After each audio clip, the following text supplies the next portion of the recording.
sur Espagnol tout simplement. Je m'appelle Miren Chou, je suis professeure agrégée d'espagnol et j'ai créé le site leblogdespagnol.com pour t'aider à progresser facilement en espagnol. Si tu es à la recherche de ressources, d'astuces et de stratégies pour simplifier ton apprentissage et accélérer tes résultats, tu es au bon endroit. Dans ce podcast, je partage avec toi des outils précis et concrets pour t'aider à atteindre tes objectifs en espagnol dans la joie et la bonne humeur. Alors, installe-toi confortablement et c'est parti pour l'épisode du jour.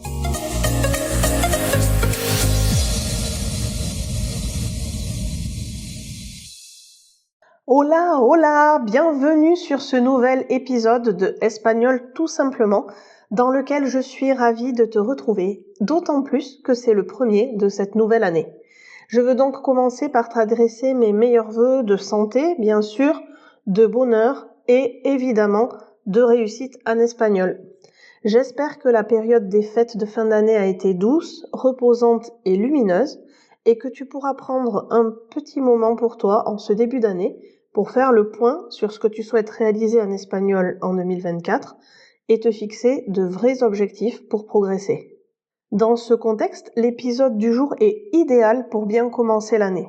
En effet, aujourd'hui, je vais répondre à une question que vous me posez très fréquemment et qui revient dans bon nombre des messages que vous m'adressez, à savoir comment apprendre l'espagnol rapidement ou bien comment apprendre l'espagnol en une année.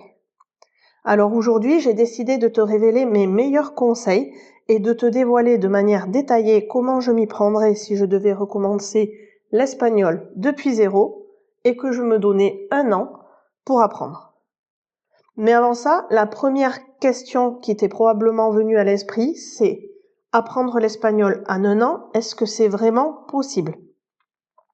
Eh bien, ma réponse va peut-être te décevoir, mais je dirais que ça dépend.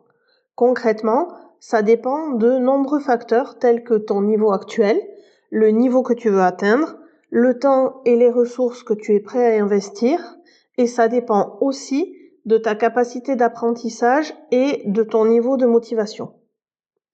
Ce qui est clairement possible, même si tu es débutant ou grand débutant aujourd'hui, c'est de parvenir à avoir un niveau très correct en espagnol. Pour être tout à fait clair, je dirais que tu peux arriver à t'exprimer et à comprendre dans toutes les situations du quotidien, que ce soit au niveau personnel ou au niveau professionnel. Pour parvenir à ça, il va falloir que tu mettes en place une stratégie pour éviter les erreurs classiques. Il va falloir aussi que tu sois efficace et que tu fasses preuve de productivité et surtout que tu prennes du plaisir. Concrètement, dans cet épisode, je te fais bénéficier de mon expérience de professeur agrégé d'espagnol et je vais te révéler comment je m'y prendrais aujourd'hui si je devais recommencer à zéro et que je voulais parler espagnol d'ici 1 an.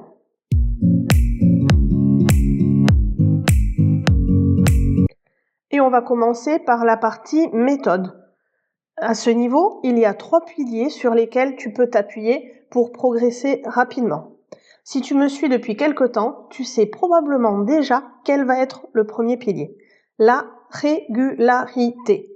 En effet, si tu veux progresser rapidement, il est important de suivre une routine d'apprentissage régulière et si possible quotidienne. Bien sûr, je sais que ce n'est pas toujours facile et parfois tu n'as pas le temps de t'y mettre tous les jours. Quoi qu'il en soit, je te conseille de ne pas descendre en dessous de 3 fois par semaine, sinon ça va être vraiment difficile de progresser rapidement. Un autre aspect à garder en tête, c'est qu'il vaut mieux diviser ton apprentissage hebdomadaire en plusieurs petites sessions. Par exemple, à temps égal, tu progresseras 10 fois plus efficacement avec 3 sessions de 20 ou 30 minutes dans la semaine qu'en t'y mettant sur une grosse session de 2 heures ou 2 heures et demie une fois dans la semaine. Pour être clair, ce n'est pas le temps passé au global qui compte, mais bel et bien la régularité et la répétition. J'y reviendrai un tout petit peu plus tard.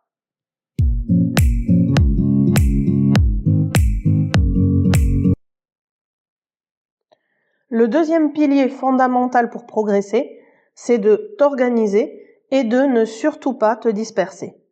En effet, Quand on travaille par soi-même, on a tendance à se disperser facilement.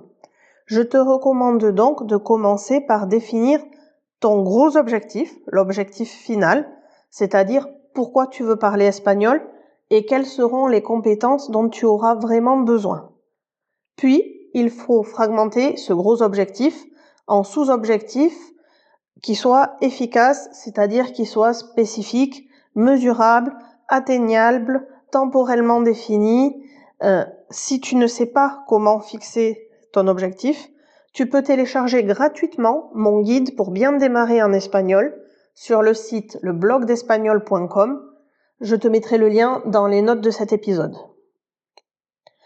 Par exemple, tu n'auras pas besoin de te focaliser et d'apprendre les mêmes choses si tu veux parler espagnol pour mener des réunions professionnelles ou bien si tu veux parler espagnol pour aller faire du tourisme et simplement te faire comprendre et discuter avec les natifs. Bref, selon ton objectif, il faudra bien choisir ce que tu apprends et surtout comment tu apprends. Une fois que tu auras défini tes objectifs et les contenus sur lesquels tu souhaites progresser, le plus dur si tu travailles par toi-même, ça va être de savoir garder le cap et ne pas te disperser. Le danger est bien là. Je t'entends d'ici. Oh, un super programme qui vient de sortir. Et si je testais cette nouvelle application ?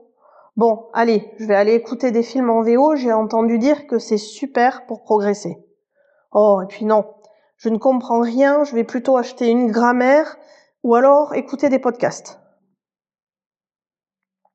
En passant d'un support à l'autre, en multipliant les sources et les contenus, il y a de fortes chances que finalement, tu ne progresses pas. Tu te contenteras de sauter d'une méthode à l'autre, de tester un peu tout, mais sans vraiment t'y mettre à fond.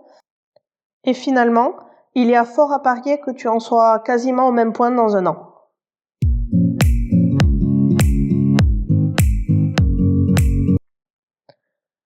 Pour progresser vraiment, il est important de te concentrer sur une compétence, un thème ou un champ lexical spécifique à la fois. Mon conseil, c'est de choisir 2 ou 3 ressources que tu consulteras régulièrement et de ne pas te disperser à chercher partout différentes méthodes qui au final te perturberont plus qu'elles ne t'aideront. Et surtout, passe à l'action.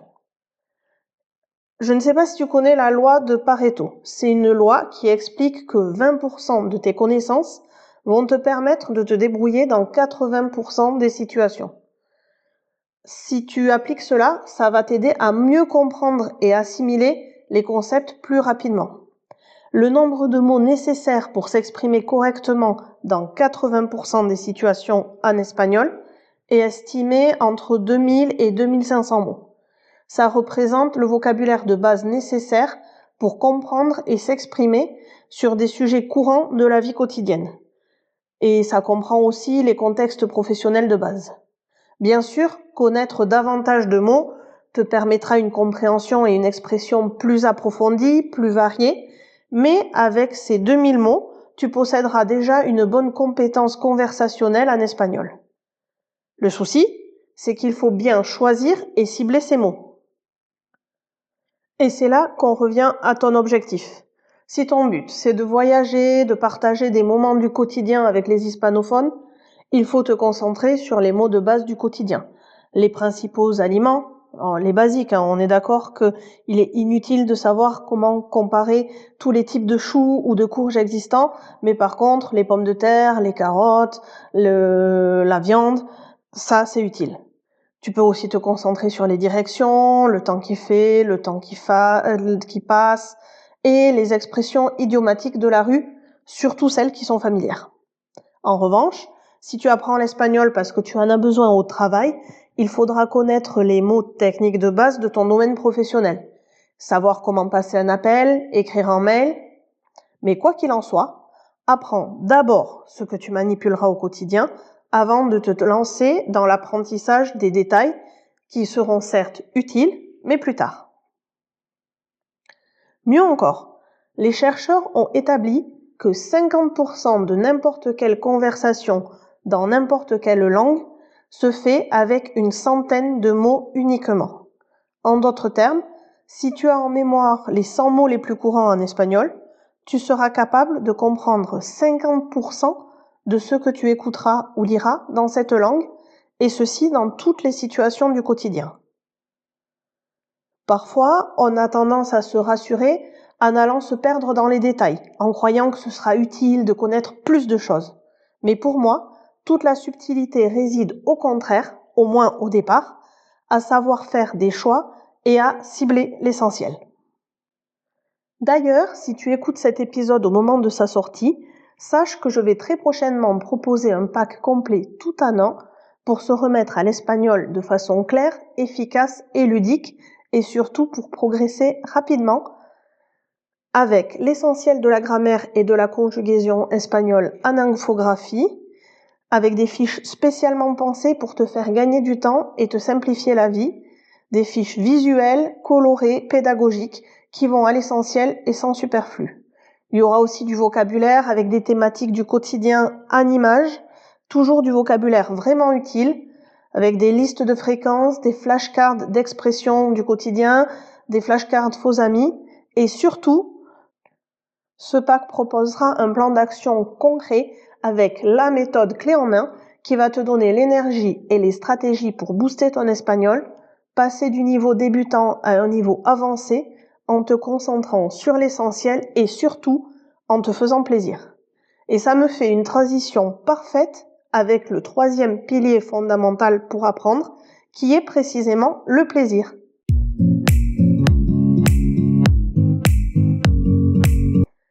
Pour être efficace, l'apprentissage doit être une expérience agréable et positive.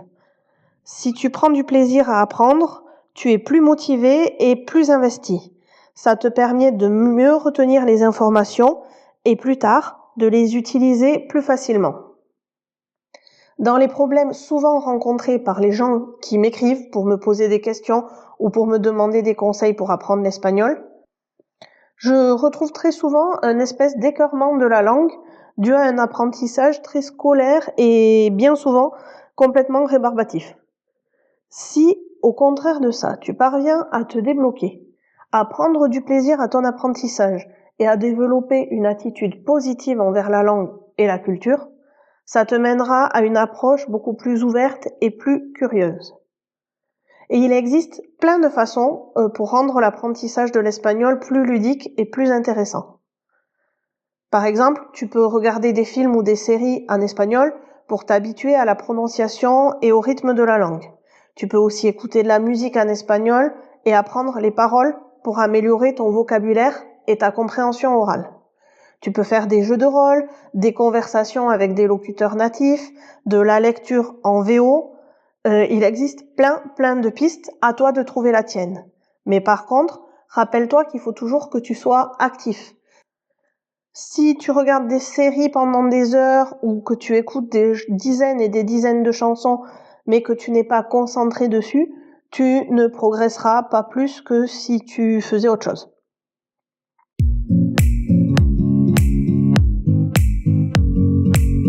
Choisis des thématiques qui t'intéressent, des ressources qui t'intéressent pour rendre ton apprentissage plus agréable. Et on revient ici sur le pilier précédent du ciblage.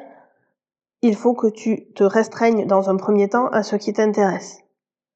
Enfin, si tu n'y arrives pas seul, essaie de trouver un coach de langue qui s'adapte à ta façon d'apprendre. Il existe plein d'enseignants, que ce soit en ligne ou en présentiel, qui adoptent une pédagogie ludique et qui savent donner envie de progresser.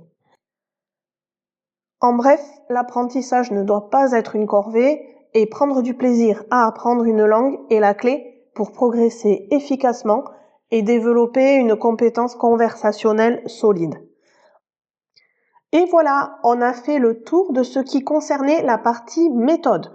Comment s'y prendre, sur quel pilier s'appuyer pour progresser rapidement et pouvoir vraiment prendre son essor et parler espagnol au moins basiquement en un an.